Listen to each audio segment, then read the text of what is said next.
What's up, everybody? We are back with another episode of Only Pod Can Judge Me. I got my main man to the left. R to the K, a.k.a. Illogic, a.k.a. Illogic 100. Holla at me. And my main man to the right. It's your barber, the Barber Wayne D, the Barber Wayne D253. Come holla at me. But before we get started here, go ahead. Okay. Look, I like it. have six-man extraordinaire, future Hall of Famer, TNT analyst, the GOAT of Washington basketball and the city of Seattle. Yes, Can we give a round of applause for Mr. Jamal Crawford? Can I just say I'm honored to be on Only Pod Can Judge Me. I watched you guys. He sent me a couple episodes. I've been watching. I love the chemistry. I love the topics. Yeah. It's great conversation. So I told him, I said, when you guys have a guest, I have to be the first guest. So I'm honored to be. And we're going to be honest with all you guys out there, man. This is our first guest, and it's only right. It had to be. It's only right that we got him in the building, man. Sure. Jamal, how you doing today, bro? I'm great, bro. I'm ready. We already had our conversation, but we're going to get so much more about this. Ready. How was your weekend, RK? My weekend was cool, man. I was just chilling, man. Just had a good time, man. Sit back.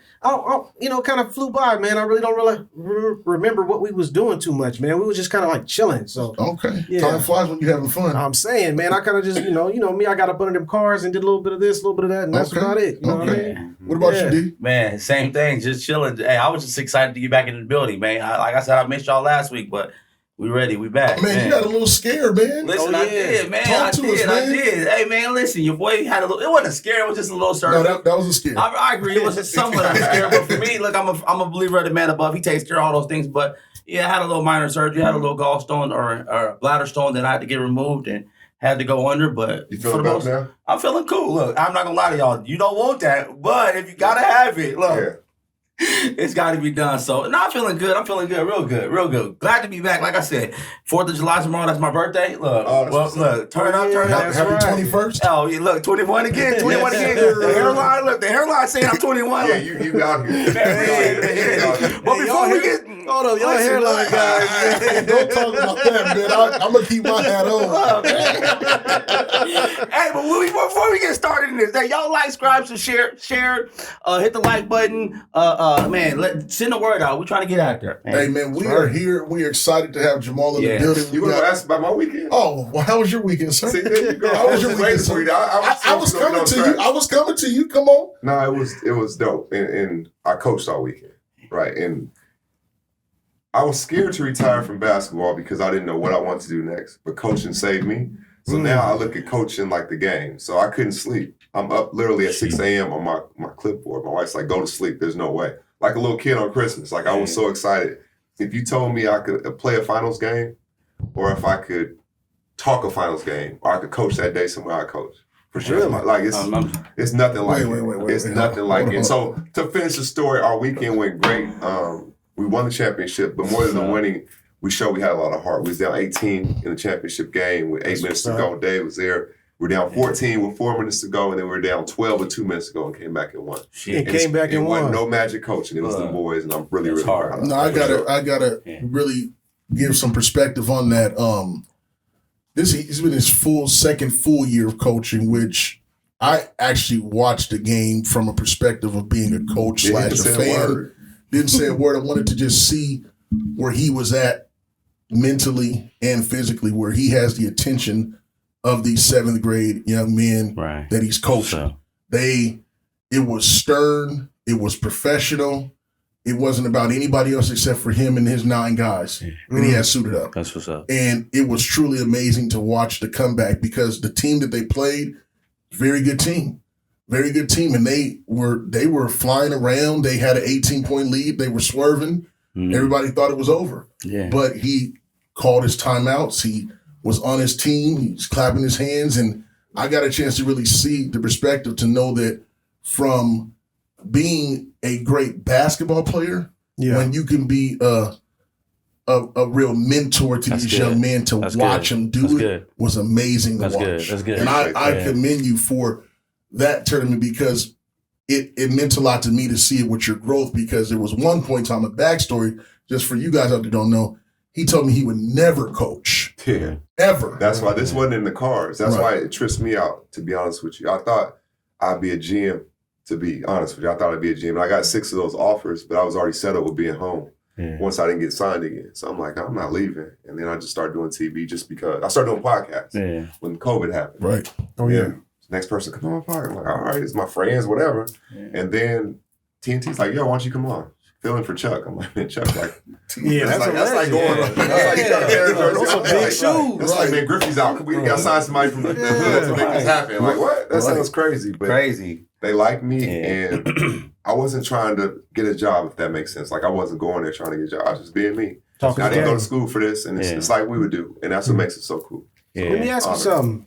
So now, you know, you're out. You're done with the league. You know what I'm saying? Not done, but you're. I am. I'm okay with that now. I'm saying I'm a former player. I'm good with that now. Good. No, I'm serious. No, real talk. No, for real. That's what. So I'm wondering, like, you know what I'm saying? You look at your playoff runs, and from the coaching point of view now, do you look at it differently and you can see adjustments that could have been made or things that could have been done differently during your time in the NBA? Yeah, for sure. Like, totally different. Just every player is different. Every coach is different. If you look at they just had the 75 team, right? Mm-hmm. They had 75 coaches as well. And they had the top 15 coaches for the 75-year anniversary. Okay. I played for 5 of them. Wow. I played, my other 15 coaches, half of them were Hall of Famers. So now I have all this knowledge from so many different areas and so many different facets, and one way to look at this and one way to look at that. And so for me, it's about connecting to the kids. Like, how do you have this knowledge and give it and dumb it down? That's good. Right? So like for the kids, for example,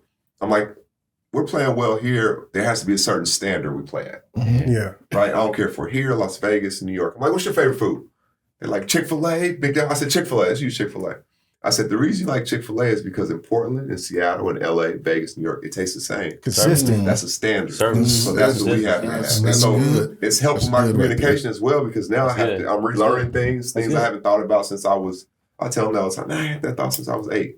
So it's like I have to reteach, and that's what's really cool. That's what's up. Dope. That's definitely what's up, man. That's fresh. That's what, hey, listen, that's what's up. I'm like, listen, I'm ready to get locked in. But Dave, we didn't ask you how your weekend was, King. Oh yeah, man, I was in the gym this weekend. Sire won a championship, and he played. Congrats.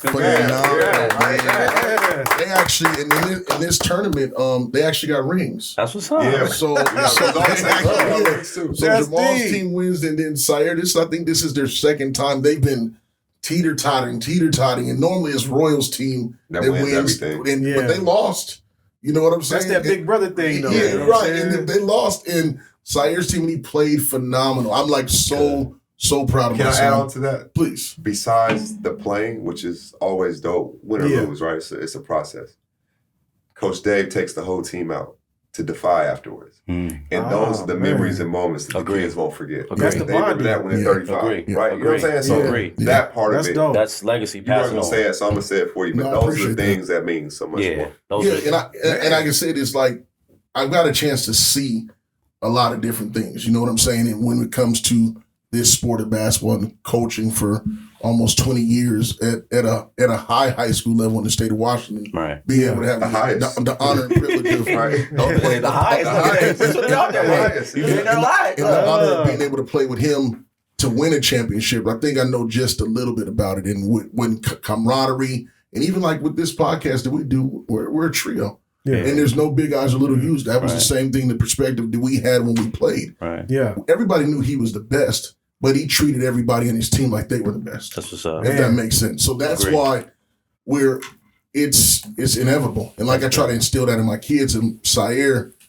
is starting to really understand it at 12, though. He eats, sleeps, and drinks basketball. It's starting to get scary just to see how it is. But a great weekend. Like I said, the whole family was out there. He got a chance to win a championship, and it's, back to the drawing board. You know what I'm saying? Right. What's next? That's all. What's next? What's next? For real. So we're gonna start off, Jamal, with you.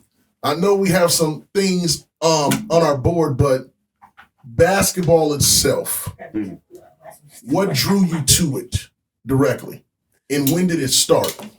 That's a great question. And can I add something on to that? Yeah. And if you wasn't doing basketball, if your life never went that way, that's a 2-part question. Yeah, where would you have ended up? So the first part is my dad started me with basketball that I can remember, because I was 2 years old. I got pictures with basketball, and he played at the University of Oregon. A lot of people don't know that. Mm-hmm. He played with Kevin Love's dad, actually. Oh, that's what's Yeah, up. so he was good. He was all city in LA. When being all city in LA was just like how Metro League now. If you're good Metro, you're good anywhere in the country. Right. So the same thing in LA. And I had a basketball ever since I could remember. Like I played football. I started basketball, football, baseball at the same time. 9 years old. So 9-year-old basketball, baseball, 8, 9 years old. So I was all the same time. I played football, I played baseball, but basketball was so natural to me. And I remember bugs. It's like 2-line layups. Just first time I'm ever getting the ball with a team. 2-line layups. Kid just struggling to get the shot up. And I said, I remember doing a dipsy-do backwards. First time. All the kids looked at me like I was an alien. I was 8. Wow. And all the kids looked at me like I was an alien. And I ran this story back with Coach Bugs 2 years ago. And I have the message.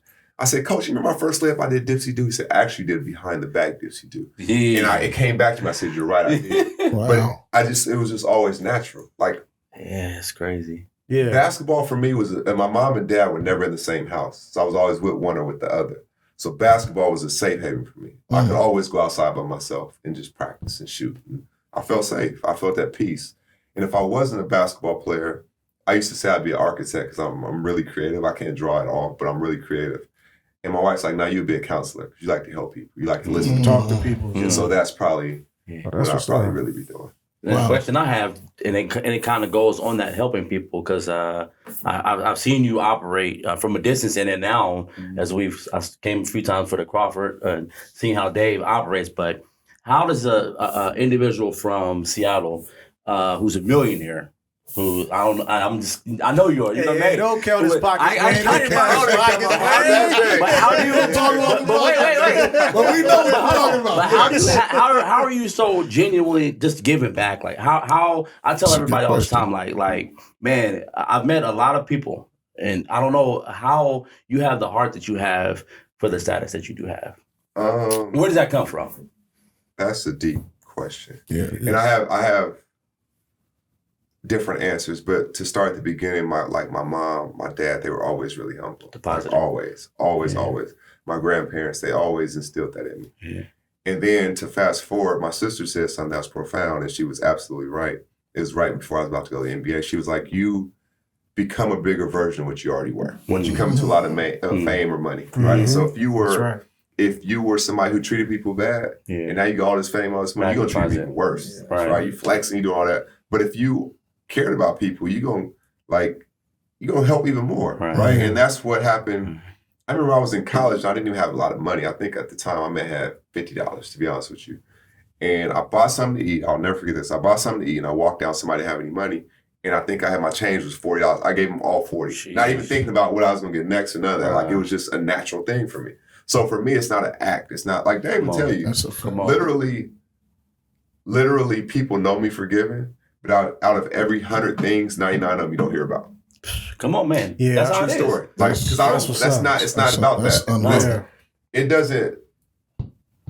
doesn't help me or make me feel good to say, "Oh, I did this, and now everybody look what I did for him." Right. Yeah. Like, no, me and him and God knows what we did. That's enough. Come on, King. Right? That wasn't the point in giving that. So for me, that's good. It's always been in. And just to speak to it from a perspective, because I'm on the phone with him, and if he's ordering something, and you can hear them say, this is just an example, $25, and he has a 50, he's saying automatically, I don't want any of it back. That's for you guys. And the people be tripping. Literally, they be like, think about it like this. They be like, oh man, for real? Think about it like this, right? Think about it like this. And not saying, I mean, we talk a little money, I guess, but not saying money doesn't matter.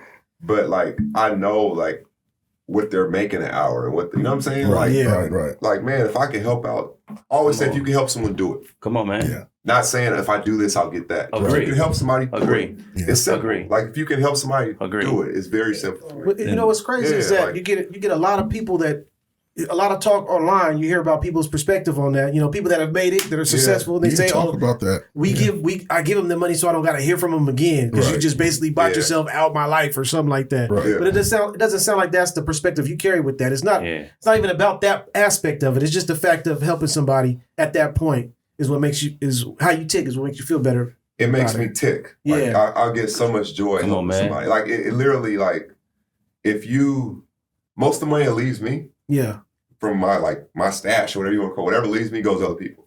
Very little goes to me. I haven't bought a car in I don't know how many years. Bro. Like I don't like none of that. Like I'm just It's not right now I got an Adidas watch on. Like for real. I promise you, look at my socks. One's almost my up. Like, guy, thank I'm you. not gonna lie to you. That's it. I promise you, like I have just like I said from a distance that I have just seen from you. Yeah. Like I admire from a distance. Just on that, I'm like, bro. When people be asking me like, because I've seen you often. And people be asking me like, how is it? I'm like, bro, I don't know how he does it, but he's just cool. Like he really does not care. He's just cool. Like you are the most down to earth. Do you take care of yourself though? You make sure you take care of your investments. You got your I stuff. got a bunch of stuff. Okay, for sure. No, I'm all the way on top of it. Okay, Yeah. for sure. But I'm just saying, like my own. That's why I said my stash, the Yeah. mine is supposed to be for me. Go do this. Well, I call him the equalizer because he's very everything strategic thought out. in everything that he does. And we'll get into that a little bit, but I'm telling you, if it's time to go in a place, he'll say the most awkwardest time we're going to walk in. I'm like, why it's 6:27? And it's just, his timing is just, it lines up accordingly to whatever the situation may be. To this point, I've always, even since I was a kid, I've seen all this. Yeah. Bro, I promise you. I make this shot. I'm 8 years old, 10 years old. I make this shot. I'm going to Michigan. I make this shot. I'm going to NBA. Like I literally see my life play out. Wow. And sometimes I shake my head like, God, you told me. Come on, like, I promise Come on, you. Like man. I see it play out. Come on, man. And I've always been a forward thinker. Like I've never been the guy who's thought like just right here. I've always looked. Come on, man. That's crazy because a lot of people say they say the power of vision. Vision. Manifest it. Yeah, manifesting vision. You know what I'm saying? And thinking about visualizing. For sure. But it sounds like it was.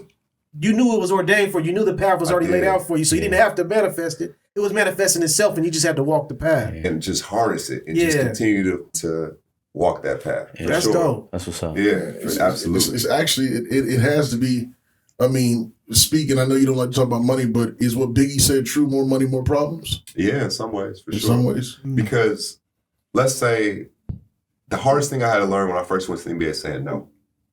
Because when I first went, you got to remember the time period. The only people that went to the NBA at that time, now we got 20 dudes, 15, whatever it is. Right. At that time, it was Doug Christie and Jason Terry. Was Stockton there yet? He was there, but he's on the other side. He's on the other side. Right. And Agree. even out of those three, I was more accessible. Like, you know what I'm saying? So I'm here. Like, you can see me at Vista or at Beach or at Rip the Cut or at a Donai Hood class. I'm really here. Right. So with that, it's like, I was outside for the term. Right. So with that, it's like, all these people that have seen you come up and they all got problems and you're trying to help all of them, right? So let's say you say, 5 times or 6 times, like, I can't do it right now. Oh, you changed. And that killed me. Yeah. Like that personally killed me. Yeah. Like I was like, dang, like that really, it took me a while to get tougher skin because that bothered me. That's what's right. And that the one person who may need help and may really need it doesn't understand there's 100 other people saying the same thing. Yeah. Agree. Right. So that part was hard for me at first. But then, I mean, you do what you can do. Like you said, stuff you mentioned, I can't mess with that. I just can't. Yeah. Right. That's down the road. So now it's like, you do what you can do. You can help. And hope for the best. Yeah, that's dope, bro. Like, for real. Yeah. You solid. You really solid. Teflon done, man. Yeah, you really So, but for somehow it always works in like, oh my God, you blessed me with that. I promise you. I promise you. Look, right. Bro, I'm telling you. Deposit back in, you're like, bro, now I got more to give. Yeah, like, more to give. About to give it again. The Bible says you'll reap what you sow. You got to kind of really believe that, and the fact of if your heart is pure, and he'll give you the desires of your heart. The desire of your heart is to help people. So whether it's time, whether it's money, whatever the respective may be, you provide that because you make everybody feel as if they're the most important person at that time. And a lot of people, you don't get that. Like, that's my mission, though. Okay. And I've never said that because I've never been asked like that. But that I finally have like figured out my purpose. My purpose is to inspire. It's to give. It's to help. It's to uplift. It's to be a light. Like my mission is to be a light. Wow. And I never worded like that until right now on Only Podcanjudgeme. My mission is to really be a light. So Come on. And I think, and to be honest with you, I'm not saying to brag. I think I get a lot of love because I give a lot of love. That's it, King. That's You know real. what I'm saying? Like I think a lot of people really have love for me because I give a lot. I'll give purely. Like so for me, and not just the money, but time and everything else. Yes. Right, an ear, it could be anything. So I think with you, and there's been appearances where we've traveled an hour and a half away to speak for literally 15 minutes, and the kids, they never saw an NBA player that's way out that far, and just like to see him come and give life and wisdom, and when nothing's better than a kid being able to eat that up. You know what I'm saying? Yeah, it's Able to life deposit changing. that. Come on, man. Yeah, I saw it. yeah, it's a beautiful thing. So That's what's up. 8 years old, you fell in love with the game. Take us to the journey of about the age of 12. Where are we at with basketball then? 12. So at that time, living with my mom. I'm coming in the house at 12 at night. At 12 years old, I'm kind of growing up fast, right? So for me at that time, it was me and my basketball still, but I played for CAY, and at the time it was basically Rotary before Rotary, and they've always had a standard of keeping 10 people on the team. I'm probably the 10th person, to be honest with you, and not skill wise, but just toughness wise. I wasn't ready for the intensity of it. You know what I mean? So at that point, I'm like, Mom, I don't know if I like this. I don't even feel as good. She's like, well, go get better. It was never like, I'm calling the coach to make sure you play. And it was none of that. Right. It was none of that. And I'm a coach now, so I deal with that. Not to that extent, but I still. Yeah, but you see it, Yeah, I see it, I feel it, yeah. right? And so for me, it was just about, I always had my ball with me. And you know that, wherever we went, he used to have suits on at the time. You used to wear suits? My God. God. You used to dress up. I'm gonna let him get it off. I'm gonna let him get it off. He was a BK kid. Like that boy was grooving in the church. Look. His love for the game was so strong that he, like, even his nice clothes, he would still find his way on the court. Now, that always stuck with me. Like, he always would find his way on the court. But and I guess that would roll into high school. But just like, he was wearing suits in high school too. No. No. You got that one off. Have fun with it. It's coming back. Hey, that's cool. But it was just like, I remember just always having my ball, always being like, but I was going down a dangerous path though. So you mentioned, I heard you say, 12 years old. What are you doing till 12 o'clock at night? Right. No, I'm not doing nothing bad. I'm just hanging out. But before I left, so at 13, my dad and my grandma come to get me, and they lived in LA. And so before that, I was going down a really dangerous path, and I was about to really, really, really get out there. And they came at that. It must have been God saying, "This is time. You got to go." And my mom called my dad like, "I can't do nothing with him right now. You got to get him." And so that's what I mean. You want me to stop at 13, or what you want me to do? No. Okay. So that was 13, and then from 13 to 16, I went to LA. Okay, so you're in that could be worse, right? But you're in LA, and there's stories to that too. Okay, so we're now we moved forward a little bit. You guys following along, right? We're at 13. Right, so we're going from 13 to 16. 13 to 16. Yeah. Or do you still have a love for the game? Oh, that's the one constant. Okay. Yeah. It's the before I had a girlfriend, a wife, or anything, before I even knew what love was, I loved that ball. Yeah. And you can tell. Yeah, come on. And that's why I played for so long. Now thinking back, like that's why I played till I was 40 years old, because it wasn't money. It wasn't fame. He'll tell you, I don't even like being famous. I don't even consider myself famous. But now that I travel more, I'm like, dang, they kind of look at me. He's famous. Because I'm always here, right? So right. He's famous. I got to admit, when I first was brought around and I seen you, I thought I was like, for an NBA player, because I'm in Sacramento, right? And I'm seeing the Kings player, they just zooming past, they ain't stopping, they ain't saying hi. So I'm used to that type of behavior. So I see you kind of casually going to the fair and kind of chilling and everything. I was kind of surprised by that myself. Yeah, I told you he was a different deal. Yeah. And you got to remember who my leaders are, though. Like I grew up under Tupac. That's what I grew up watching. So I can't not be real. I grew up, you know what I'm saying? Like I grew up under watching Jay-Z and watching these guys, and these are people I'm like admiring. So of course I'm gonna try to emulate that. Right. That's what's up. And I got the same story with like you were saying, just people just going by you. But when we see you, I think we seen you. This is after you might have left Michigan. You might have just got drafted, but I think he was at the Wild Ways with Brandon Roy and Will He was with a few Dubbers, right. Which y'all was at the Wild Waves, and all them was just like moving kids off and man, my brother was like he knew because he was a little older than me, so he was like, man, that's Jamal, but he was like, you were so cool talking to everybody, like, hey, how you doing, just interacting with everybody, but they were like kind of like standoffish. I'm like, sheesh. But now as I got older, I've seen you, that same personality. That's who you still carry it. No, that's like, and to not just them, I'm gonna talk about pros in general. To the pro, and this is why I am how I am, I guess, in that regard. There was a pro, I'm not going to say his name. He was with the Sonics years ago. We can't get his name? No. Okay. And I'm not, because I ain't trying to, I'm just trying to. You ain't got to give us that. You ain't got to go Only pod can judge. You ain't got to. He came to my school, right? And then I went to a Sonic game maybe 2-3 days later, whatever it was. And I saw him, like, I was like, such and such, you were just in my school. Can I get an autograph? He said that. And I felt it was a bunch of people. He was like, did I say you could get autograph out of school? I'm like, no. And I kind of was like, whoa. So I never forgot that. So I said, if I'm ever in that position or when I'm in that position, I'll never tell a kid no. Yeah. I don't care if I'm about to eat. I don't care what's going on. I will never say no. Yeah. And so with that, that's part of that experience at Wild Ways or, the fair or whatever it might be. Like, that's just what it is. I will never. And if I can speak a testament to it, the places we go, I have to stop the people. And I'm not faulting people that are like, yo, I'm with my family right now. This ain't the right time. Yeah, I get that too. But for me, I had that experience. Right. And that experience stuck with me personally. And that's why it's like. And he will sign everybody or take a picture with. I told Dave, he was in Florida. And usually, like you said, you know how now at AAU, you go this gym, that gym. It was one gym. So everybody was there. There's 300 teams. You were just. I took 1,000 pictures. I'm not even exaggerating. I took literally 1,000 pictures. He called me and I was so exhausted. I'm so tired. I don't know if you remember. You got a coach, right? Yeah. I don't know if you remember.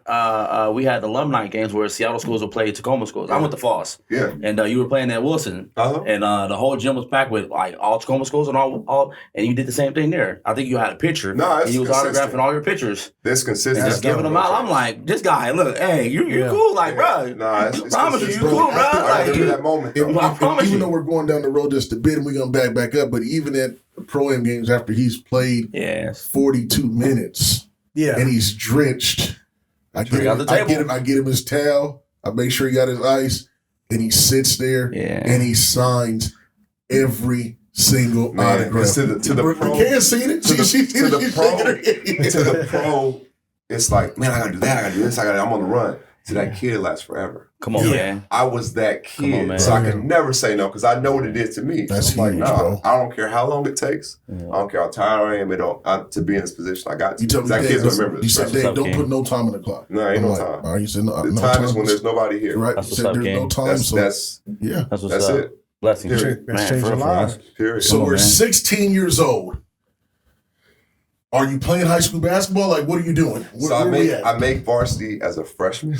What high school? Varsity, Dorsey High School. Okay. In the city, right in South, right? Like, you guys seen Training Day? You guys seen Training Day? Yeah. My high school was the Jungle. It's right across from the Jungle. Oh, wow. I actually Right got robbed my first day on campus. But I believe it. She couldn't hold it. You weren't supposed to hold that. So my first day at school, bro. In the summer, you don't work out in the summer. Right. You have people come in. Was it like you never told me that? I see. I saved something. You said I need those. You want that story? I need it. All right. So the Jungles, all bloods. Mm-hmm. I'm from Seattle, obviously. I moved there. I go, and I got on a blue Chris Webber jersey. Oh, man.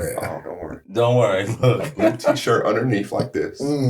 Some blue jeans, crease. Oh, yeah. His creases was in there. I got some Penny Hardaways with some blue lace. Oh, yeah. Yeah, you was looking like... I seen 5 or 6 of them over there. I seen one run across the street. This is my first day at Dorsey, so I don't know, because I live in Inglewood, so I had to catch the bus over. Right. And in LA, and you know this in Cali, they say, he said, where you from? Where you from? At that point meant, what set are you from? Right. Exactly. I'm like, I'm from Seattle. So he knew I was, he's like, so his guard kind of came down a little bit. You ain't ready for this. He's like, watch what you wearing and give me a bracelet. My bracelet wasn't even real anyway. I stole it from Disneyland, I think. You know, they have little gold on there. Wild bracelet. I said, here, take it. He's like, don't be wearing that over here. I said, all right, cool. I was just happy that, because he could have did anything. Right. All his boys were watching the interaction. So even for him, if I don't have that goal, maybe he has to beat me up to send a message, because they all watching. You know what I'm saying? Right. So he took that, ran across the street. I looked up, I was like, Dorsey. I'm like, oh. I go in, tell my boys, man, I just got robbed. He said, like, oh, okay. Like, look what you got on. What you expect? I don't understand the street politics of it because I just moved. Yeah, right. So 14, I make varsity. 15, I make varsity, freshman, sophomore. And then I get kicked out of Dorsey because I'm running with my boys again. I'm ditching school. I'm all that. Shooting dice, all that. The shooting dice thing will come back. We'll talk about that in a second. In a little bit. It'll make a full circle. Right. I'm shooting dice. I'm doing all that. Right. Huh? Were you at least good at this? I was good. I'm good at better dice in basketball. I've always said that. So I'm shooting dice. Good. Yeah. See, I'm solid at them too. I'm shooting dice. I'm, doing all the wrong things, the same things I was doing basically. But still, basketball is consistent. Okay. When I'm 16, I start playing locally. I start seeing the Baron Davises, the Shea Cottons, the Kenny Bruners. How good were they? Baron Davis, to me, had me captivated. Shea Cotton was more of like power, and I saw it. He could jump. He was young. He was doing it, but it was more power. Baron Davis, I was like, hold on. His skill set had me. Slick. I'm like, He was a different deal. Yeah. Huh? I'm like, man, Yeah. he's different. So when I came back, he'll tell you as a first man, you gotta see this Baron Davis dude. Yeah, that's all he was talking This about. Baron Davis dude is cold. I'm like, man, he's cold. So this is part of reason 16. I can dribble. I play against Baron at the Pump Classic, right? I told Baron. How tall are you at this time? At that point, I'm like 6'3", because I went from 5'9" to 6'2" from 8th to 9th grade. Then I got an inch each year. Man. So I'm like 5'9" to 6'2". 6'2" is Right. that's I wish I would have got that crazy. far. I had 5'9" in 8th grade. It stopped. It's not- that was it. So 5'9" to 6'2" in a year. Yeah. Wow. Yeah, and then I'm playing against him. And Baron Davis picks me up full court. It's just him by himself. And he ripped me. I get the ball again. He ripped me again. I'm like, oh, man, somebody else going to get this ball. It feels like I'm getting pressed by 5 people. Right. So I was kind of scared to dribble. Fast forward maybe the end of the summer. That was probably like June. Now it's like August.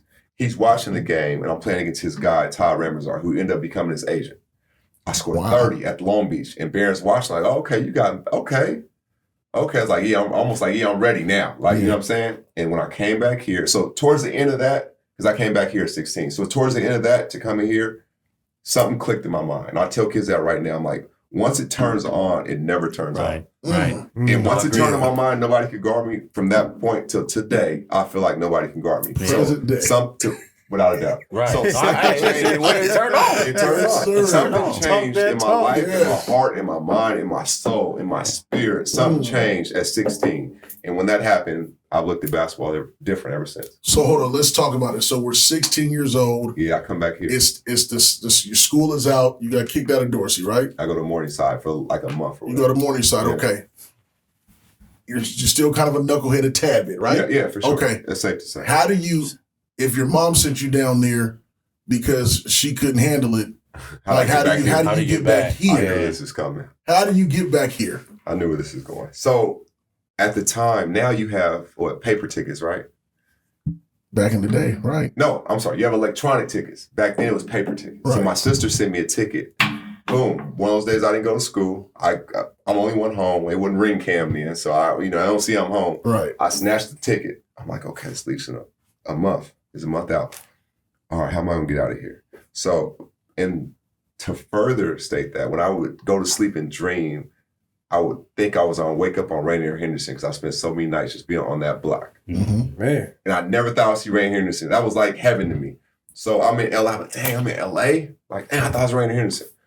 Fast forward, she gets me the plane ticket. And we all have clothes that we don't wear, like that's in your closet. Right. I start moving those towards the front, and the clothes I knew I was gonna keep, I start putting in the back in the suitcase. Mm. So every day after school, I'm putting another outfit. I put another outfit close in the closet. So nothing looks strange. Boom. The day comes, a month later. Ooh, it's the day. I got the tickets, whatever time. I run away. Wow. And when I run away, I would never forget I was in the airport. I even told you this to an Asian gentleman. Was like, where you going, Seattle? And I got so nervous. I'm like, man, is the police following? What's going on? Like, this is crazy. He knew it. But he was just saying it. He was just saying, I don't know why. And never start saying with a smile like he was about to arrest me and take me back to my house in LA. Right. I get on there, and once I knew I got on that plane, I just smiled because I knew I was never coming back. But I also knew I was ready for it. Yeah. Right. Like the freedom and everything. Like, okay, now I know exactly what I got to do. Okay, I made varsity as a freshman, one of the top leagues in the country, but I can't play because my grades ain't right. Okay, now I have to focus and like really lock in. Yeah. So 16, my whole life changed. Summer 96, everything changed. So you're back in Seattle. Yes. Of where it all started. Yes. The summer. Better than ever. You're better than ever. When I left, I was a 5'9" point guard. Right. I came back, I'm a 6'4" point guard. Oh, wow. So I'm back better than ever. Wow. So Right. that's you left in 8th grade, right? Yeah. So 4 year span, now he's 6'4". You're back on the turf. Yes. And I'm looking for everybody. Okay. When I first came back, that was my mixtape circuit. Like when 50 Cent dropped everything before Get Rich, I wanted my name to blow up. Where's the best runs at? I went to South Shore, then I went to SU, then I went to South Shore on Sundays, then I went to Rainier Late Night. Everywhere there was the best ballers, I'm there. Because y'all gonna know I'm back. This ain't social media, right? This ain't You gotta get your name out. I gotta get back. I'm back. Yeah. So what was the perspective? So obviously it's the summer. It's beautiful outside. What did you do in these gyms? It was actually right after summer. Right after the summer. Yeah, it was like October because school had started. Okay. And I came right when school started. Okay, September, so October. school started. But it's still nice out and all that. Okay, Yeah. where did you enroll in school at?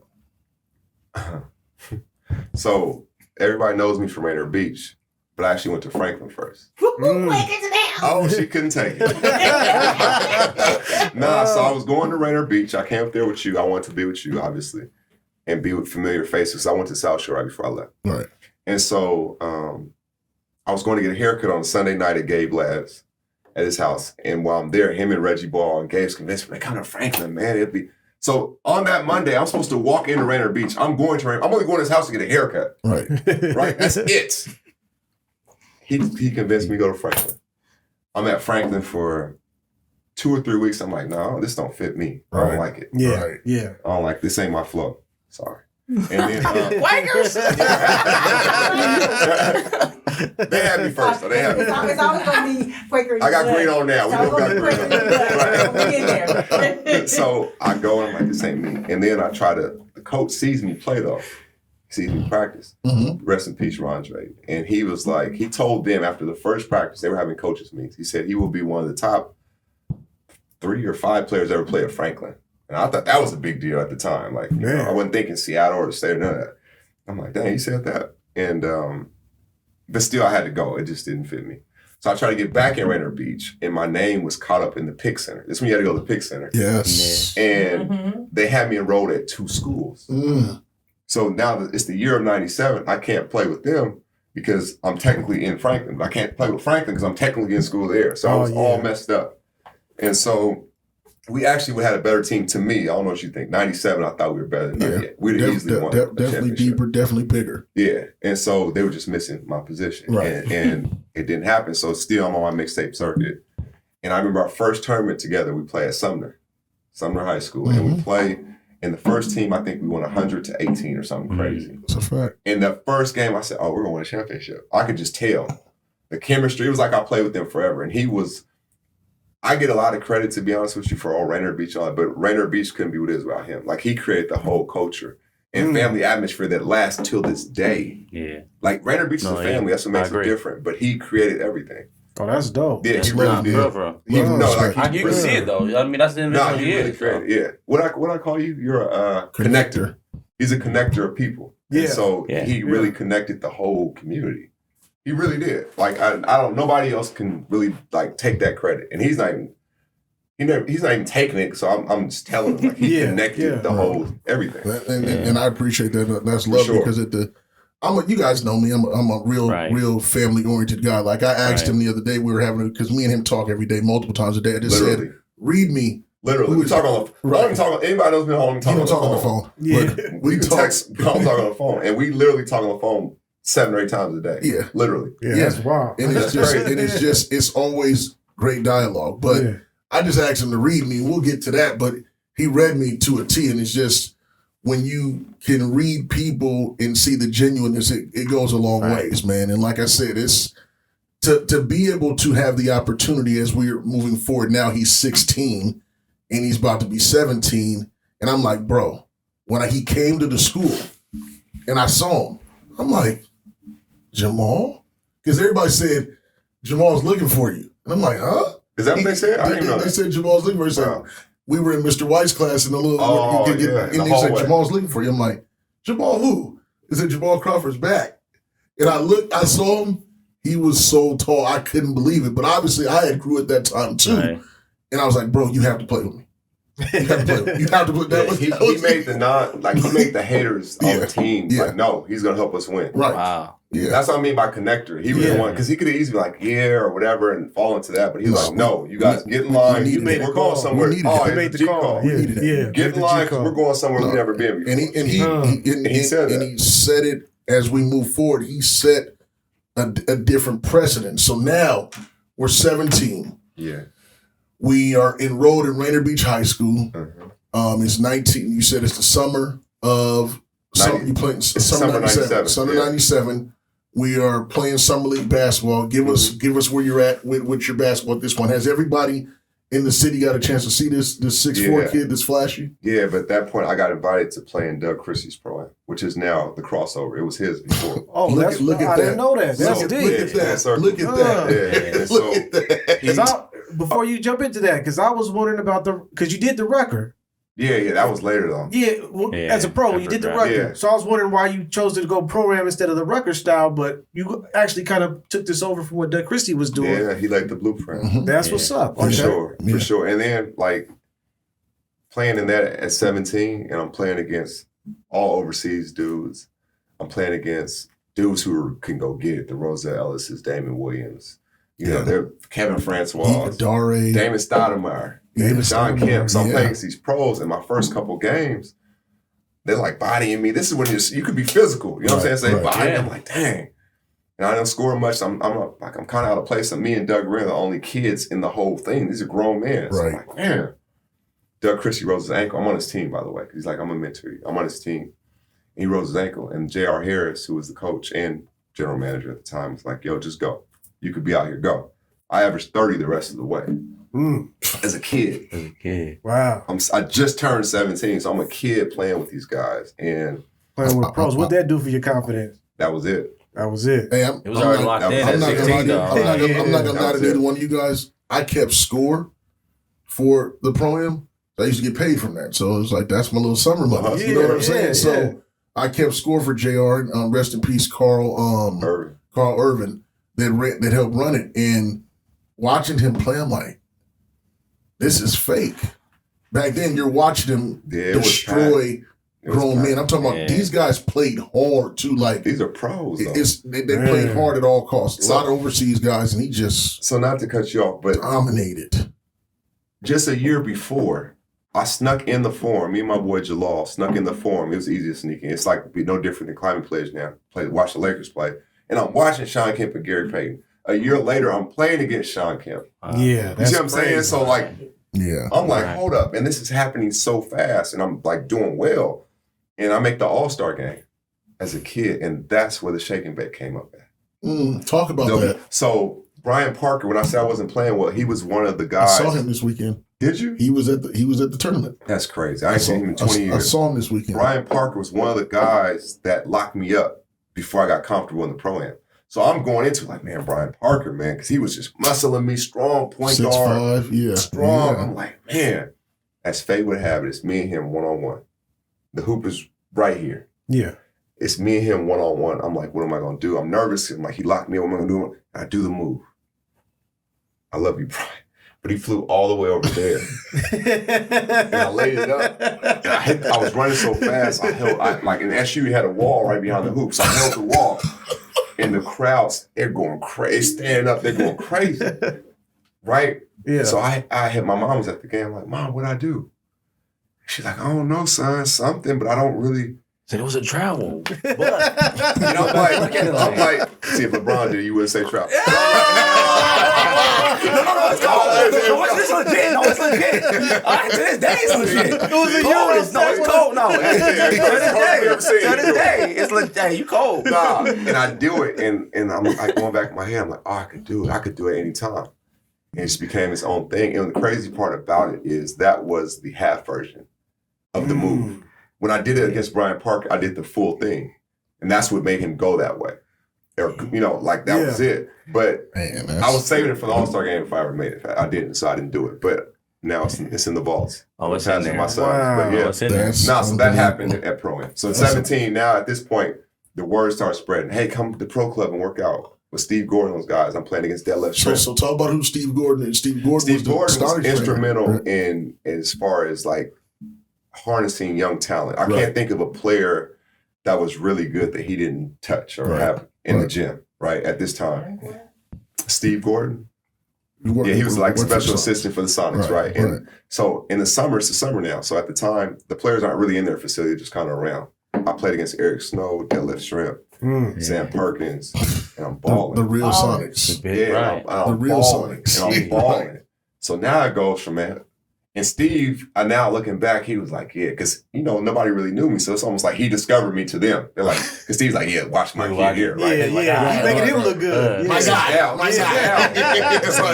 You're my guy now. They take me to the facility. And maybe I shouldn't say this, but it's the truth. I was there. Yeah, I know. And it's like how LeBron was working out with the Cavs when I'm playing against all those guys now, and I'm killing them. Yes. I'm in high school still. David Wingate. So now the word is wildfire, right? You tortured him too? Yeah, I'm balling.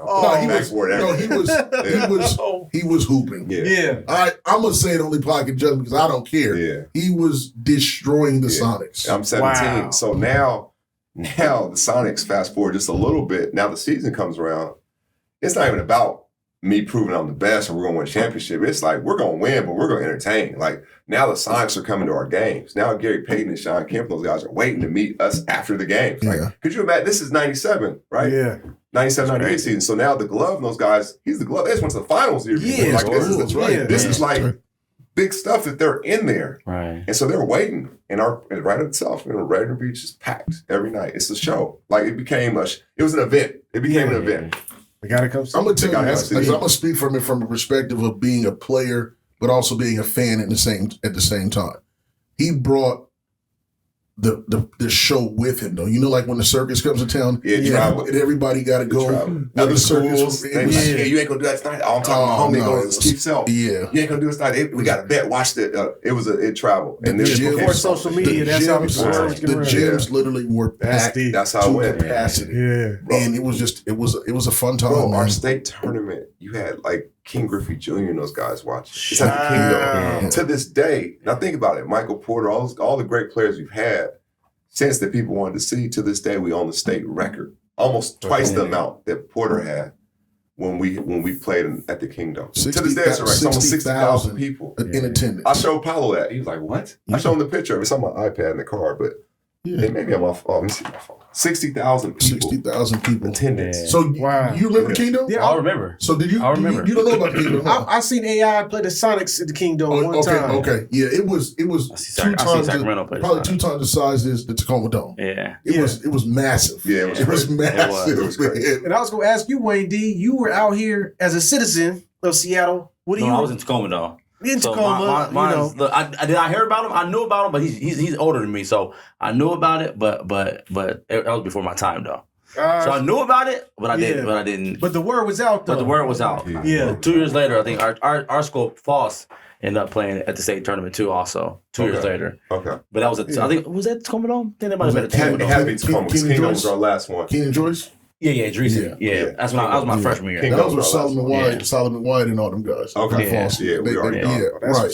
But so the summer is hot. You've made your tour. You're at the Sonics facility. You're at all playing with the pros. Now you go into the school year, and it's high anticipation to see the top 2 players in the state of Washington. What's going to happen as you look at the players to watch? You have Doug Wren, which is a great player in his right. He all the way. He paved the way for AAU basketball for the state of Washington. And shout out to Doug Wren, his brother. And he set a precedence, but then Crawford came along and even took it to the next level because it was a style of play nobody's ever really seen before. Some of the stuff that he tried in the game. No, I tried it. I did it. No disrespect. No disrespect. I did in the game. I did try it. We've never saw before. We've never seen nobody throwing the ball off the backboard in high school, going to get it and dunking. We didn't see that up here. I don't know if they saw it in the other state, but we didn't see it. So give us the perspective as your season is rolling at Rainier Beach High School in 1998. My whole thing was us to win. And I always tell the kids that now. I never once said I want to make all Metro or all state or state player of the year, all American. None of that. Like, it was to win, and everything else would take care of itself. Agreed. Like I wanted to win. I understood the responsibility of entertainment. I understood that we were a show and we weren't going to let them down. So every time we played, it was an event. It just was. It was what it was. And the power that you don't even understand at times. Like Nate Robinson said, I saw you guys in high school. I'm going to the beach. We don't know we're going to inspire the next kid. Nate Robinson. You know what I'm saying? Like, we don't know we're the great Nate Robinson. We don't know we're going to inspire the next kid. And that part of it was dope. I treated it like I was in the pros in my mind. Because I started seeing how pros move, right? How they do stuff. Yeah. How they rock in the gym, right? Like, I'm playing the same music the pros are playing. Not saying give me a special power, but I'm like, if they're doing it, that's what I'm going to do. Like, I just started locking into that. Yeah. And so with that, I just understood. I just carried myself like, and we carried ourselves like we're the best. Yeah. Not in a cocky way. We just had that confidence. Like, because you know what? Even the teams we beat wanted to cheer for us. Like, man, you guys go represent the state. You guys are doing it right. You know what I mean? Like, teams aren't from here. So that was really dope. That's a fact. So you're in your season. How's it going? Like, I mean, you're under we set the tone right legendary Coach Mike Bethea. Yeah. Shout out to Coach Mike. Coach Mike, the GOAT. We set the tone right from the start. Like, O'Day won the championship the year before. They went 29-0. Doug Wren is the man. They ran the table. Doug Wren's the guy. Like, there's no question who's the best player in the state. And so our first game was against, and Coach Mike, as he does, like, yeah, that Renton game's going to be good, but that O'Day game, I'm telling y'all. Right? So we win the Renton game. I think it said that was my first time ever being in a paper, because that was my first time playing high school basketball officially. Oh, yeah. It said Crawford led RB Cruises. I had 18 points, 14 assists. That was my first game in high school. Next game is O'Day. And Dave, he's laughing at it. This game won us the state championship. And what I mean by that is it's only the second game of the season, but we showed no fear and we showed we were the new kids on the block. And we truly believed it. And that sent ripples through everybody. Because they hadn't lost a whole year, and you got the man coming back. What were they doing that was successful that you guys had to prepare for? Were they running a scheme? Or they were well coached. Well coached. They had an unbelievable superstar in Doug Wren. They had another star guard in Kevin Burleson. They were just good. They checked all the boxes, right? They were very disciplined. Because Doug didn't even average what he could have because he was playing in his system. You know what I mean? So they were like, they checked all the boxes. Well-oiled machine. Yeah. And they just went 29-0. So they went a whole year without losing one game. That's crazy. And they lose the first time they play us at Rainier Beach. In the first two plays, I attacked them. Like, it was bad. Like literally attacked them. But attacking them just didn't give me the points and all that. It gave the rest of the team confidence. Right. Like, no, this is a different day. We got somebody that can match what's going on. It provided a different perspective because so imagine the atmosphere. You came to a Rainier Beach game. You've been to a Rainier Beach game where the walls are sweating. Yeah. It was no room. It was probably the fire marshal said they can't let nobody else in the game. Wow. This was the highly anticipated to see this kid from the summer. And this team. And Doug Wren. And they put on a show. He had 27 to open, and the first two plays set the tone for the whole game. I'm like, the first two plays, always say when your best players show up in the biggest games, it gives everybody else confidence. It settles them. Ooh, my top dog is going. Oh, okay, I'm going. We good now. I ain't got to do too much. I can be who I am. Right. And Dave, I mean, I got a lot of acclaim or whatever, but it was like, I didn't look at him like it was me, then you. It was like, it's us. We're going the same page, the same wavelength. That's why we spent so much time together, whether it be going to UW or whatever. Like, we always were together. So and it's just like for him to instill the confidence in having in me to gas me. You know, when you gas people, like, it's like you got to gas your people. Like, I gassed him. I was like, we Kobe and Shaq. Right. Like, we're Kobe and Shaq. That's the mindset we're walking in. That's how we moved. We're walking in like Kobe and Shaq, period. And it was a different perspective because everybody came along with us. So it's just like, when you can come with that perspective, but you're not cocky, but you're very confident. Because one of our coaches, Ron Howard, what did he say? What's his famous saying? Well, I bet my dollar to a donut. No, the other one he said you gotta. Wait, what? That's what he said. It took me years to get that one. I'm like, I got me thinking, like, wait, what? No, he said you gotta walk with the. I can't, man. Ron Howard. He had a lot of quotes. He had some famous quotes though. He Slick said talker, joker. And he was one of the best athletes to come out of Washington. He was a Seattle U basketball and went to the NFL. Yeah, he was cool. So it's pretty amazing. But he said you got to walk with, I can't remember. With the sweat or what? No, not with the sweat. Leave no doubt. That was Coach Mike. He always said leave no doubt. Was that Coach Mike? Coach Mike always said leave no doubt. But Ron Howard say you got to walk with. He would say that. I don't remember the rest I can't remember what he said, but it was something that really stuck with us, and it just. As he led the season. Our practices were harder than the games. Yeah. I tell kids that all the time. Our practices were a lot harder than the games, so it was games just easy. Practice. It should be. At it. It should be. That's dope. So as of right, so we get to Christmas break, we are undefeated. Coach Mike gives us a week off for Christmas break where we don't practice. We come back off of Christmas break. Lose the first game. I don't even remember We this. play Seattle Prep High School. I remember that. I know we had a week off. At Seattle Prep. We're up 20. What happens? We're up 20 at the half, and they do a triangle and 2 on me and him. And I remember Eric Metcalf was at the game, and his brother Terrence Metcalf was playing. And it was my fault we lost, to be honest with you, because we were up 20, and I started being too fan. I was just too cool. I was like, we about to win this game. I got to put on a show. I'm entertaining. I'm entertaining. It ain't really working, but I'll turn it on when it's time. And they start getting close. I got confidence, and they end up winning the game. And I remember I went to Jack in the Box the next day, and I was like, man, I feel like a loser. And we were literally 18-1 or whatever we were, but I just felt like a loser. I'm like, oh, man. This is not a good feeling. We're not losing again. Like this, I'm not messing with the game no more. You can tell you got off your way of doing things. Like I got off track. Kind of stepped outside of yourself. It was just one loss, but that was enough. Like, well, if you look at it, when you hear the chant "overrated," that's what messed me up mentally. It just burns. Like, I'm like, wait a minute, they're saying overrated. Put it this way: we could have, if they won that game, we could have ran that game right back and we would have beat them. You see what I'm saying? Like it was just. And they end up coming to the beach and we beat them by 30 or whatever it was. But it put us back like, oh, you guys think you're something. Okay, let me humble you. You know what I mean? Mike Tyson, Buster Douglas situation. It was just like that, bro. We got knocked out. We were up 20 that game at the half. Right. Absolutely. So we're going to fast forward a little bit more during the season. Yeah. We're at the Metro Championship. So this means there's 16 teams in the Metro League. Who's the best team in Metro? And it's our run back with O'Day. It's the first time we've seen O'Day since that second game of the season. So now to put the respect in place, and I'm going to throw it back to him. Hold on, just last thing. Is that when was our November? Metro Championship? No, Metro Championship is February, right? Yeah.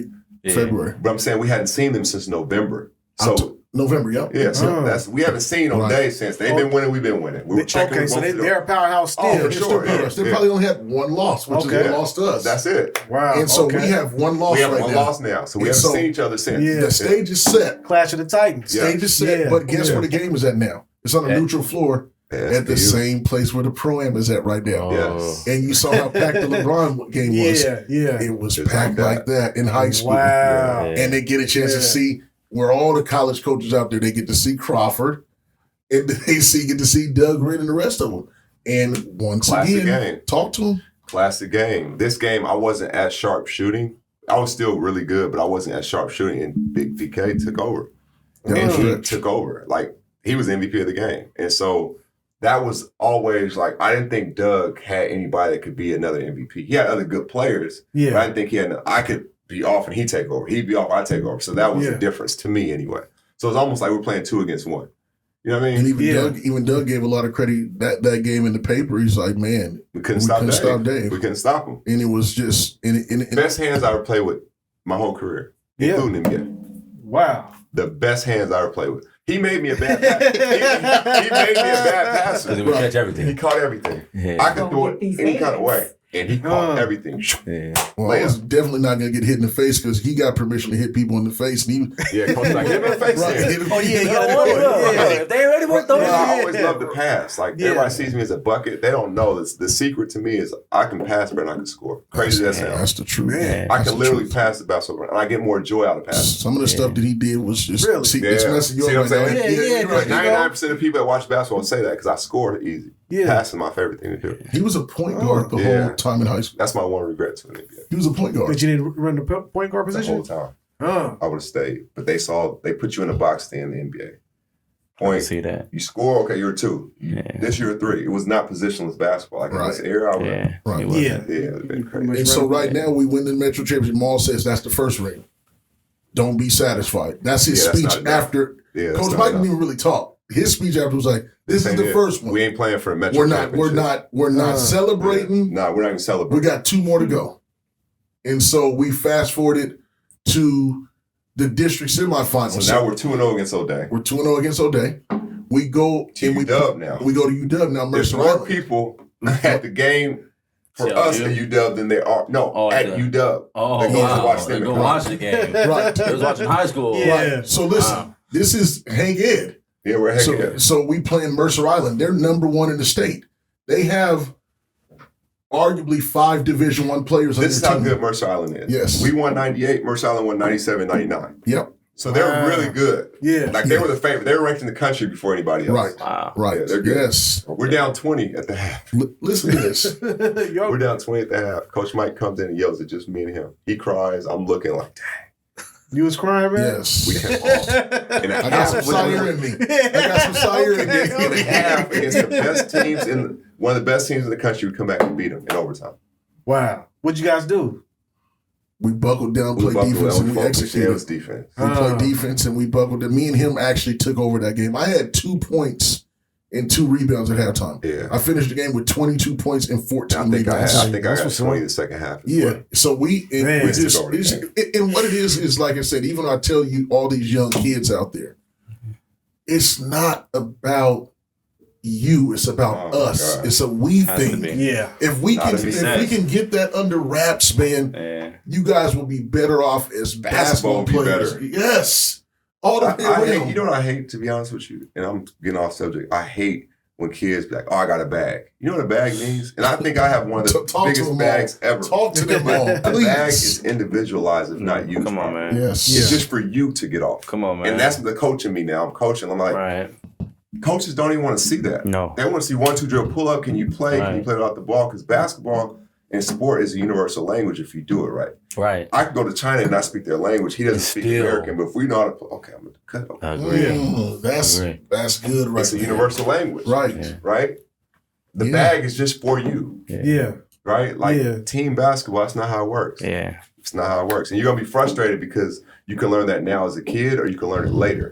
Agreed. I'd rather learn it now because the adversity later, if you haven't had any, is going it can take you out. Good. It's like, I don't want to do this no more. Good. No. So how do you become a LeBron or Jamal or Kobe or, you know what I'm saying, one of the greats? That's a good question. If you don't have that, if you don't, use that, because it's like you said, they're going to put you in a box in the league. They're going to make, if you're going to be this kind of player, they're going to put you in that spot and try to keep that label on you everywhere you go. Well, see, 2 of the guys you mentioned, LeBron and Kobe, are 2 of the best players ever. And Definitely. he said he loves LeBron because he makes people better. So, Yeah. you know what I'm saying? So, LeBron doesn't have like an individual get to my shot type of bag. His bag, he could do he's a one-on-one, right, with how skilled he is in every other facet. But I'm not saying don't work on your game, just work on the right things. Work on a game that can transfer to team basketball. Agree. That's what I'm saying. Like, Yeah. And the one thing I can proudly say, as good as I dribble the ball, I've never once in my life been known as an over dribbler. Like you're doing too, like I do it and get to it. I do it and get off of it. I've never been known as like, man, you pound the air off the ball. That takes everybody else out of rhythm. It kills your team's spirit. Yeah. Nobody wants to play with anybody that dribbles the ball. If you got to be dude that's just standing in the corner all game, like, man, I'm just standing here because he's going to do his thing. That's not fun. That's not how basketball is. And you will end up quitting at some point in time. Yeah, or fighting. Right. Or something. Like, right. For real. That's real. And I when you look at it, man, it's so right now you're in a place of in high school where you know that you're the man. Does your head ever get big? Is it you got groupies, you got all, I mean, where are you at mentally in this place? A couple girls like me, but it wasn't because it wasn't, honestly, to me, it wasn't the basketball aspect. It was because I was a new kid in school. Everybody's talking about the new kid, right? I'm coming from LA. I'm quiet. I don't talk to nobody. So it's kind of some mystery there. Like, what's he about? Oh, he's nice. It was that. It wasn't like the groupie part of, oh man, It was more so like a lot started coming at me as far as attention. But I was, to me, and you can tell me, I've always been this person. So that didn't faze me. Yeah, you have been. And it's like, so we're let's go to March. Okay. Rainier Beach is in the state tournament. They say that 8 teams can win the state tournament. They literally said that. This is at the Kingdom. No, it was 6. 6? Super 6. It was 6 teams that can win the state Well, who are tournament. the 6 teams, Mo? Because you got to remember. And the like reason why I elephant. know that is because we beat the other 5. Mm.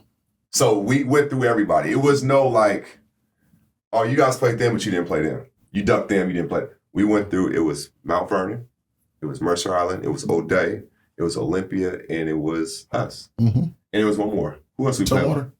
Tumwater finished 6. So yeah, or finished 7, whatever it was. Yeah. We beat the other 5.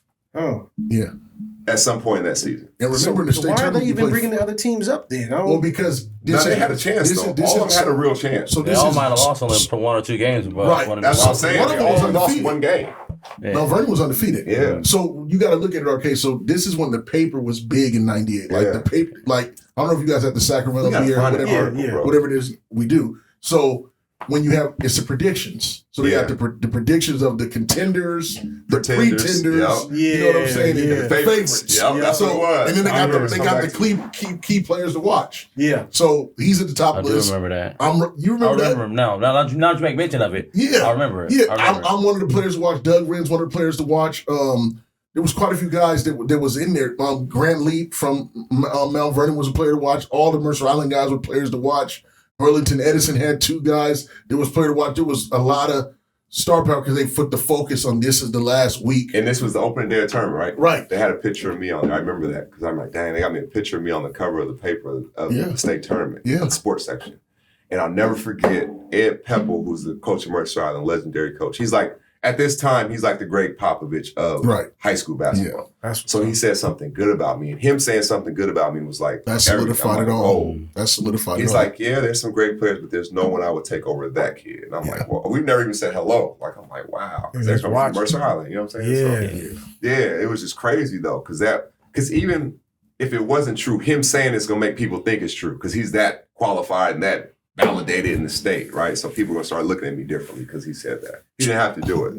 Yeah, At this time, nationally ranked, we know how nationally you get ranked now because social media and social everything. media. Were you nationally ranked, nationally recognized back then? No, Or not you was until the following summer. Okay. Because it was a local thing, right? It's it's only papers. It's Right. no Twitter, no Instagram, Right. None of no that. video. Yeah. Like it's nothing. So it's just locally and word of mouth. Like I fast forward just a little bit, Fresno State, Jerry Tarkanian ended up recruiting me and came up here. And he's like, yeah, I heard about you. I never knew for years. I heard about you through Tim Gergridge. Tim Gergridge was assistant coach for the Sonics, and told him, like, there's this kid in our facility, you got to see him. But I didn't even know. I'm one of only 2 visits Tarks ever came to, where he's left Vegas or left where he was to come somewhere. I met him in real life. Wow. It's Yeah. like this tall. Yeah. Rest in peace, Jerry Tark. He's a Tarkanian. legend. For real.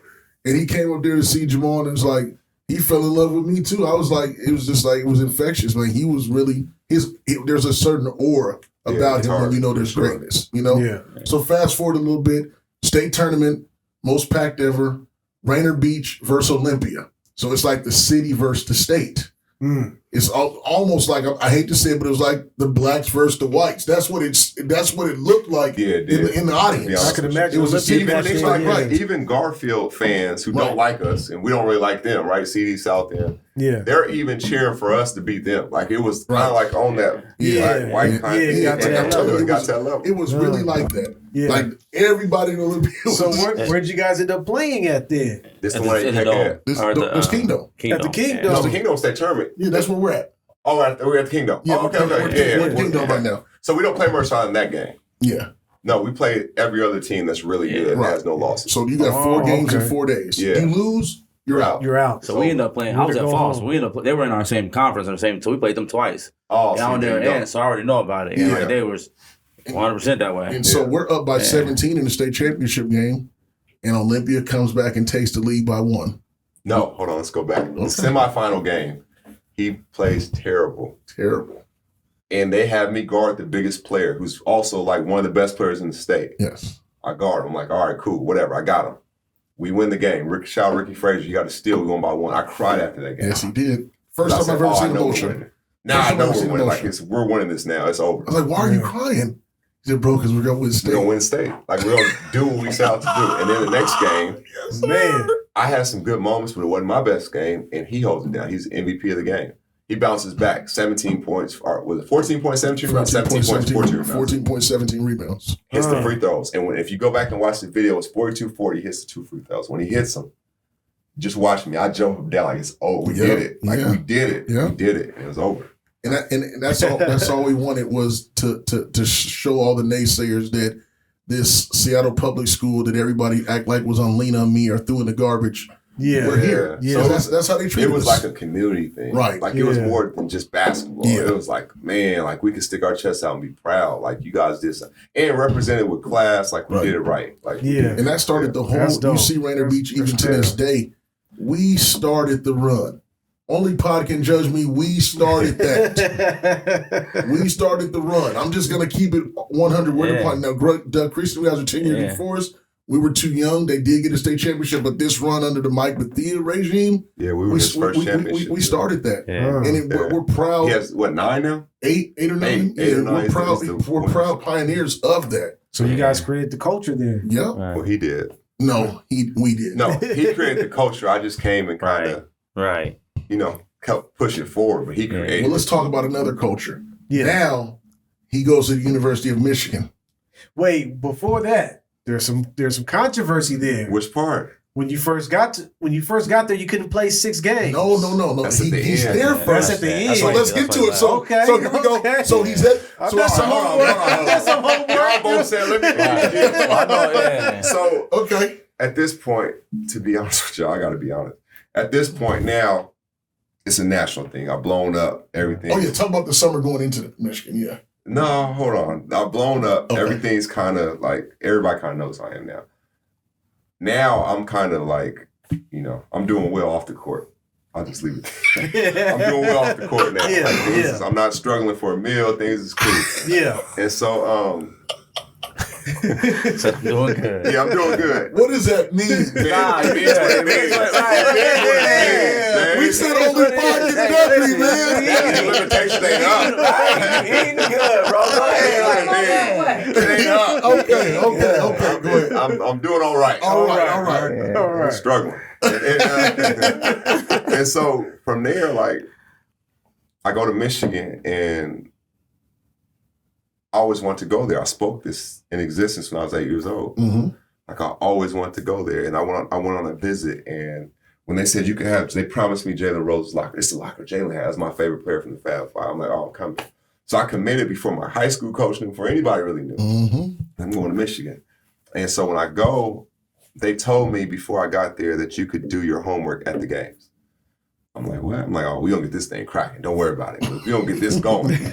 My first, we had an amazing blue game, and I'm shooting from, like, if the 3-point line is here, I'm shooting back here, and I could hear the crowd like, ooh, make or miss. Like it was something totally different, like they had never seen before. Right. I'm like, I may have missed one. I'm like, it's my range. I ain't tripping, right? So my first, rest in peace, Big Fred. He was from Detroit. Big Fred, My Detroit big public homie. schools, man. And he told me, he's like, this is how you got to do it in Michigan. He said, your first game, you have to set the tone for the people on campus because they don't really know you out here. I said, all right, 27 points, game winner. Woo. He said, okay, now you're going to play against. Talk to us. Now you're going to play 21 points, game winner. Okay. He said, now you're going to play against Detroit. Now the people in Detroit are going to see you. They're going to come watch you. And that's when they have Rashad Phillips. They just beat UCLA and Baron Davis here before. Right. Blocked the shot, 15 points, 5 assists, 5 rebounds, game winner. So now the 2 people game winners in a row. So now the people Okay. at Michigan on campus know me. I'm, blown up on campus, but the people in Detroit know me. So, for example, Detroit, let's say Michigan campus was Tacoma, Detroit was in Seattle. So now both are starting to learn, like, oh, this kid down there, right? Okay. He said, okay, now you're about to play on the Big Ten ACC Challenge. The cable world's going to learn you. We play against Georgia Tech. I get player of the game, 14 points, 5 assists, 5 rebounds, 5 steals, 5 blocks. On TV. Jason Terry comes to the game. Jeez. He said, okay, you checked every box. It's your last one. CBS, he said, now the whole country's about to watch you. I played against Duke. I had 27 points. Wait, but who was the Duke's point guard? Jason Williams. So I was ranked number 2. Yeah. White chocolate? No. Jason Williams. You still see Sacramento. I see man. Sure. You know what I'm saying? My bad. Nah, so he's number 1 point guard in the country at the time, number 2. So Right. we know each other. We played in a couple All-Star games, whatever. And so Duke was, Big Fair was like, now you about to put the whole country on notice. 27.6 assists. We lost the game by 5, but I stole the show. Coach K came to me after the game. I don't know if I ever said it. He came to me after the You've game. never told nobody what he told you. And he said, it was in the crowd. I was about to meet my family. He was like, he's like, how did Washington let you get out? Because Bob Bender played for him, so he knew the coach at the time. Right. And he was like, man, you got so many moves. Started doing this. Like, you got so many moves, we couldn't guard you. And so I'm like, man, thank you. It's Coach K. Thank you. You know, boom. At that point, it exploded. Now I'm rolling along. I'm leading my team in points, assists, steals, blocks, and minutes. As a freshman. In the Big Ten. Wow. And we're 13-4 in those 17 games. And then that's when the 6 games happened. Yeah. Wow. You guys were on a roll, and then all of a sudden, It just plummeted. And that year, by the way, we had 4 teams. You go back and look it up. We had 4 teams make the Elite 8. Michigan State won it that year. Michigan State, Purdue, Wisconsin, Indiana. Wow. So our league was dope. Like, you know what I'm saying? Yeah. And we're rolling. Is We're it rolling. true that you had your own cheering section in Michigan? Yes. What were they called? I was so, if there's an NIL then, bro, I'd make millions. I was so popular on campus that at UW, what's the student section? I don't know. The dog pound, pound. the dog pound or dog? Yeah. So imagine the dog pack being there, dog pound. No disrespect, we're just trying to get it right. But one of those 2 being there, right? And then a player having his own section just as big as them. So I had my own section called the Crawford Crazies, and they're all wearing headbands. So I wear headbands. So I went to school with Tom Brady, bro. I was more popular than he was on campus. wow. By far. That's crazy. Charles Woodson just went to the league the year before. Yeah. He came back to a game in Michigan wearing a headband. The headband was like my signature. I'm like, whoa, this went like somewhere else. Crazy. Yeah. That's on Michigan's campus. Yeah. I mean, this is after the Fab Five, though, because they were legends. And like, we were known, yeah. we were supposed to be locally like the second coming because we had 5 freshmen that were ranked pretty high. And we had the Gatorade National Player of the Year. He pushed our class. And so we were kind of known as that. And yeah, so people started watching us. It was jumping in there. Yeah, that's crazy, man. So you can't play no more due to whatever unseen I was circumstances. living all right, Dave. Sounds living good. I was living all Whatever right. unseen I was circumstances. living all right, Dave. I think So- Chris Webber NIL still has wasn't there a yet. conversation Right. out there, too. So you're scheduled to go back to school Yes. for your sophomore year, which possibly they say you were definitely a lottery pick if you went back your sophomore Yeah, year. everybody's like, he'll be a lottery pick at that point. But we all had to go to summer school. And I didn't realize I would literally have, like, and the school year was long. I didn't realize we only have 3 or 4 weeks off, and I had to go back. I'm like, I thought I'd get to enjoy my whole summer. You know, I'm like, oh, no, I'm not going back. So me and him are sitting on my porch in Renton. I'm like, Dave, I ain't going back. Dave, what you mean? I'm not going back to school, bro. They're blowing me up right now. I'm not going back. I said, I know what I'm going to do. I said, I'm going to put my name in the draft. Because if I put my name in the draft, I'm free. And they're going to take me back if I decide to come back to school. Yeah. You know what I'm saying? Like, But who gave you? Nobody gave you that strategy. Nobody bro, came. To we're sitting on the porch. We're sitting outside there. of the no Sunday. agents are calling and telling you. I told you I'm a forward thinker. No. I'm like, dang. This is how it really This is exactly how it I'm went. all you guys out there. This is how it really Only can judge me. Never told story. I put my name in the draft because I wasn't going to summer school. Hey, it really happened. I said, all right, I support you. And he told his coach he was not coming back. Yeah. Let me tell you this, because honestly, if you don't say that, maybe I'm more nervous to do it. Right. And you was like, all right, I'm supporting you. All right, Yeah, I let's do said, it. we going. Let's do it. We going. Because I'm like, at worst, he gonna take me back. Right. You know what I'm saying? Because you can put your name in the draft, and then if you don't And it draft, wasn't. you It come wasn't back. like I needed school to be eligible. Like I did fine in school. It was just a team rule. Like, Right. and it was probably their way to keep their eyes on you, Right. coach, you working Right. out, all that.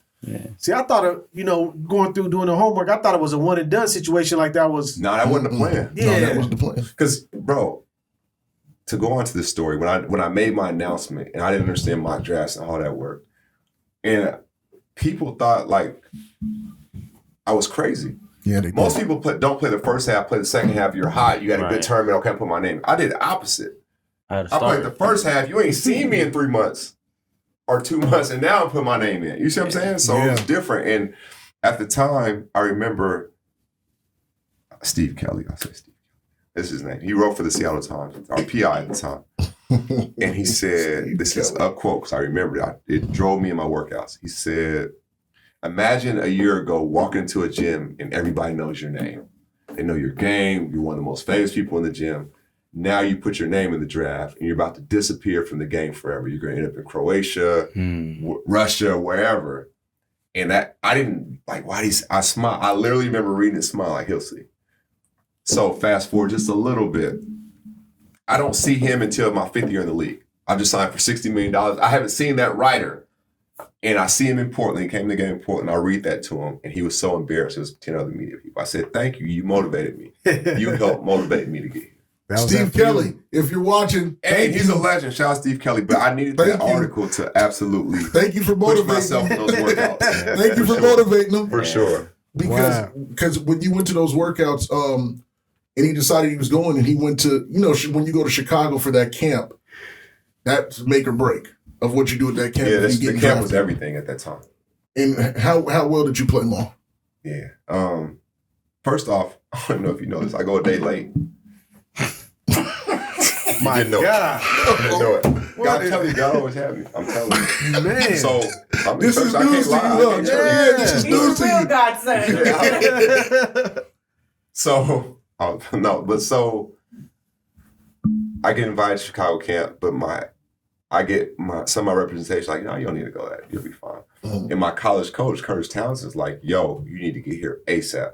You would kill this thing. This is where everybody's at. You got to get here. I'm like, all right. So I get on the next flight. I missed the first day. And the knock on me was I couldn't shoot. I wasn't a consistent shooter at the time because everybody knew my ball handling, passing, scoring, but I couldn't, my form looked different. Sometimes it was that, whatever. And I was training for the NBA three-point line, to shoot, because I knew that was going to be a test. And so it's 10 threes. I make 8 of them. I'm in the last spot, which is the corner. I bank in a corner 3, so now I went 9 for 10. Bro, I said, I'm probably only banked in 5 threes in my lifetime in the corner. And that's one of them. It was God. It was God, bro. And once that happened, then they saw everything else. It wasn't even a question about shooting no more. Now I'm doing what I do. So and I was the only undefeated team there. So my team went undefeated. It got to the point, and you bro. were putting on a show, huh? It got to the point, the Sonics brass was like, we did not want you to come here. We were trying to hide you. We were going to take you. Now you're going to go over. They had 17 at the time. They took Desmond Mason. Right. They're like, now you're going to go way in front of that. Mason. Yeah, and so my name was blown up so much. I only played 3 games. And we went through agility drill. And, I was just generally sore because, it was intense. Mm-hmm. And they tried to have me do a jumping test or whatever, vertical test. And I was like, man, I'm kind of sore. Not the sore that should stop you, but I'm like, I'm kind of sore. And Dwight, he was running the agility stuff at the time. He worked for the Sonics. He saw me and he's like, well, I know he jumps higher and he's hurt. All right, Crawford's hurt. And he says it out. And everybody's like, oh, Crawford's hurt. Shut it down. No more. He's done. So the rest of the camp, you didn't even know this. Look at your face. No, I didn't know that. The rest of the camp, I'm just sitting watching. And he's alive. While I'm watching, I'm cheering on my teammate. I said, look how great a teammate is. The thing about the NBA and different things is tricky is when somebody starts liking you, everybody starts liking you. Contagious. Right? It's contagious. So they start popularity content. Yeah. And then they look how he cheers his teammates on. Right. Okay, he missed all his shots, but he had 8 assists. Look, they start finding all the good in you. And that's what they did with me. Wow. And my name blew up. And I was like, am I really going to be a lottery pick? And once I got invited to the green room, I said, it's going to happen. Because they're not inviting anybody. It's not a lottery pick. So he goes to the green room. Yeah. And with the 8th pick. He did his research. In the 2000 NBA draft. Can I tell draft. him one thing, though? Please. Sacramento was my first NBA workout. What? We're playing 2-on-2. And I'm like, I'm prepping for this because I don't know. My first NBA workout was Sacramento. I'm throwing around dudes and I'm calling back home like, yo, I'm killing these workouts. I'm not knowing it's going to get me drafted or not. I'm going to take a step for only worked out for 2 teams. Did Doug Christie help you with that connection? Or you just did? They just wanted to see me. Sacramento and the Clippers. Well, maybe he did behind the scenes. I got to ask him. I said, oh, no, you good? That's a great point. I never thought about it. Yeah, I never thought about it. Yeah. Sacramento and the Clippers, the only 2 teams I worked out before the draft. After the draft, this injury is going on. It's in the groin, so you can't really trace it. They're like, just come talk to us. So I went and talked to Mark. I talked to Mark Cuban 2 months ago. He's like, remember I came and picked you up at the draft? We were riding around. For real? Mark Cuban. I ain't never heard of that. What do you think? Detroit, Joe Dumars. Chicago, and Milwaukee. All I did was drive down, fly there, and just talk to him. I didn't have to work out no more than nothing. Wow. It was over. I only worked out for 2 teams. Shout out to Dwight. That's crazy. Man, shout out to Dwight. He knew I was sore. So with the 8th pick in the 2000 draft, RK, Dwayne, only pod. Oh, man. The Chicago Bulls select Jamal Crawford. Yeah. What did that feel like? Oh man, for them to say that and for you to shake David Stern's hand? Not real, because I knew that when the camera rolled around, that's when you're about to be drafted. When they said Cleveland Cavaliers and the camera rolled around, I'm like, there's no way. I didn't work out for them. I didn't even talk to them. Yeah, I'm like, they made a mistake. All right, 8th pick, Jamal. Well, so everybody love walk up. Put your hat on. Put the hat on. Walk up with swag. Shake David Stern's hand, and then 15 minutes later, I'm doing a press conference for Cleveland. They said, you just been traded to Chicago. Yeah. And Chicago was like, we were taking you at 7, but Cleveland didn't know. So Cleveland called us and said, take who we want at 8 and we'll give you money. So the Bulls said, oh, we get our man and we could get money? Yeah, why not, right? Yeah. So we almost took you at 4. Yeah, you never heard that either. That was Marcus Pfizer? Yeah, they said almost took me at 4. Wow. Yeah, so. Who went number 1 that year? Elton Brand. No, Kenyon Martin. Kenyon Martin. Elton Brand won Rookie of the Year. K. Martin. Yeah, Kenyon Martin. It was Kenyon Martin. Huh? Kenyon Martin, Stromile Swift, Darius Miles 3, Marcus Pfizer 4, Mike Miller 5, DeMar Johnson 6, Chris Mims 7, me 8. You're right. Did you ever play against any of those guys? Like, because now they got the All-American games. Guys know each other. That's why I played against DeMar, and out of the people I said DeMar, not D Miles, not Mike Miller. Not Mike Miller. Kenyon Martin. No, I seen Kenyon later. DeMar was the only one I played against. But he was, in our high school class, he was the guy. Yeah, he was the biggest thing. They talked about him leaving his junior year. Yeah. He was like the Kevin Durant before Kevin Durant as far as the height and everything. He was tough. He was cold. DJ was cold. So you're drafted, now you're a Chicago Bull. This is where the great Michael Jordan was. And give us the play with your time in Chicago. How did it all unfold for you to get the opportunity to play? Because keep in mind, Jason Williams was at the Bulls. Yeah. Yeah, he came back. And does Jordan come back and mentor y'all? So I need a story. If not, I got. Because I ain't got one. So I might like him if you give me a good story about him. You gonna change your opinion? I might. All right. So I was about to say pinky sweat. We ain't doing that. I'm not gonna lie to you. That's the only reason why I don't like to do it. It's the off the court stuff. Oh, okay, it's not I got you. So hold on. So going through the draft process. Okay. My dad is like, man, Michael Jordan likes your game. You don't know Michael Jordan, man. You don't even know nobody knows Michael Jordan. What are you talking about? Because at this time, he's the executive. I'm like, what are you talking about? He's like, I'm telling you, he likes your game, man. Just keep going. Fast forward, I get drafted to the Bulls, and my first year, Tim Grover calls me, Jordan's trainer. Calls me at 6 a.m. He's like, yo, MJ says you can meet him. I'm like, what? I'm like, all right. So I get down this there. is a random phone call. Yeah, I know him just through the process. Got you. 7 a.m. I'm down there. And it's just me, Tim Grover, and Michael Jordan. I'll never forget Michael Jordan's doing this. It's like this, but it's like white. And he's sliding, doing defensive slides on this thing. Right? He's almost 40 years old. And so I'm just quiet. I'm just looking like, oh, this is Michael Jordan in front of me. The Michael Jordan. Whose shoes you got on? This is that Michael Jordan. The black cat. So I'm like, yeah. Man. Shoes you got on? Yes, sir. I had to see if I had my All right, I'm just saying. She got something on too? I'm just looking. So she got popped on. Okay. So it's us 3 in the gym, and I'm just quiet. I'm only, speaking when spoken to. He's working out, so I'm respectful of that. So he's like, yeah, man, we got to work out this summer, man. I've always liked your game. First thing goes to my mind, my dad was right. Dang, Dad. Michael Jordan said this to you. He said, I've always liked your game. We can work out this summer. But he's kind of sweating. He's kind of tired. He's working out. I'm like, all right, cool. He's like, yeah, stay in touch with Tim. We'll work it out. I'm like, all right. So this is probably, now I'm thinking about it, this is probably February. So it's probably, I'm going to see him 3 months later or whatever, work out. I leave at, let's say, 7:45. I call everybody back home, but it's only 5:45 in the morning here because they're 2 hours up. So nobody answers. I go tell people at practice, I just met AJ Guy, I just met Michael Jordan. I'm trying not to brag. I just met Michael Jordan. He's my everything. Like, he literally is like, I could tell you everything about him, from his sister to his mom to everything. Brother, like, as a kid, his favorite Gatorade color was size shoe he wore. I could tell you everything about him. This is Michael Jordan. And so, fast forward, when he says that, and you've never heard this, we go play. I go to Hoops, the gym. Now it's the summertime after my rookie year. And I play against him the first game, and we won. You beat him. We won. I never told a story. We won. And, okay, I still had to go get my work with the Bulls first. I'm a young player, so I got to work out my team, and then I can get to him. So the run was like at 2 o'clock. I go work out the Bulls and more. The next day, it was the next day or the day after. The next day, when we won, this is what I'll never forget. He sat in the corner. He didn't talk to anybody. He was pissed off like he lost a game 7, and that stuck with me. I'm like, dang. It's the summer, he's acting like it's a game 7, right? So I'm like, hold up. No, I'm being competitive. I believe it. Bro, so I'm like, hold up. I believe it. I'm like, hold up. So then, next day, Tim Grover calls, like, where you at? Where you at? I'm like, the run don't start till 2. He's like, no, we started earlier today. MJ's waiting on you. He's not starting the game till you get here. Where you at? You never heard that. So I'm like, wait a minute. He didn't start till I got there. Because at that point, I'm on his team. He want to play with you now. I'm on his team. And so when I'm on his team, we literally, I'm fast forwarding a little bit, we literally go 2 summers without losing a game. And what I mean by a game is this. 2 summers? I don't mean that day we won 5, you won 4. No. Right. We didn't lose a single game to 10 that for 2 summers. Yeah. Man, excluding nobody. And he took me under his wing. Wow. I started going to his house. Yo, Man. that house is for sale right now? We've been there. Ask Game Lab, we've been there.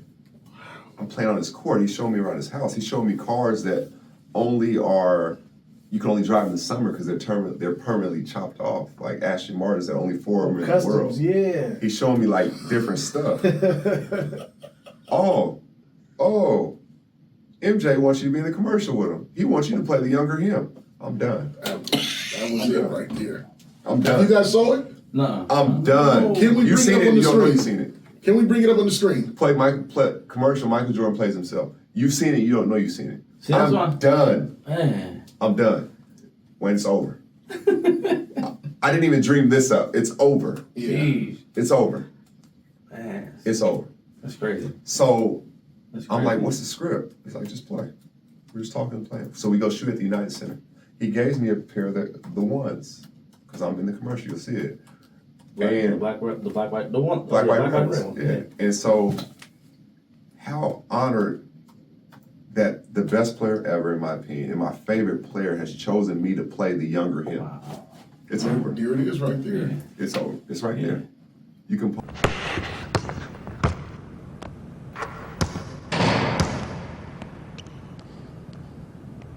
Nice shot. Let's see what you can do now. Let's go, man. Don't smile, kid. How much you want? All day. Oh, Gotta stay down on me. I got that. You got what? That's a youngster for you. Just when you thought it was safe to come outside. Bet you won't score again. I won't score again? Hey, like that rainbow. We're not done. Excuse me. Had enough? Well, look here. Sucker. You reach, I teach you. We'll see. Lesson just started. Come on. That's ugly. Could have done. You should have done. Hey, Mike. What? Who's got next? Get your young butt out there.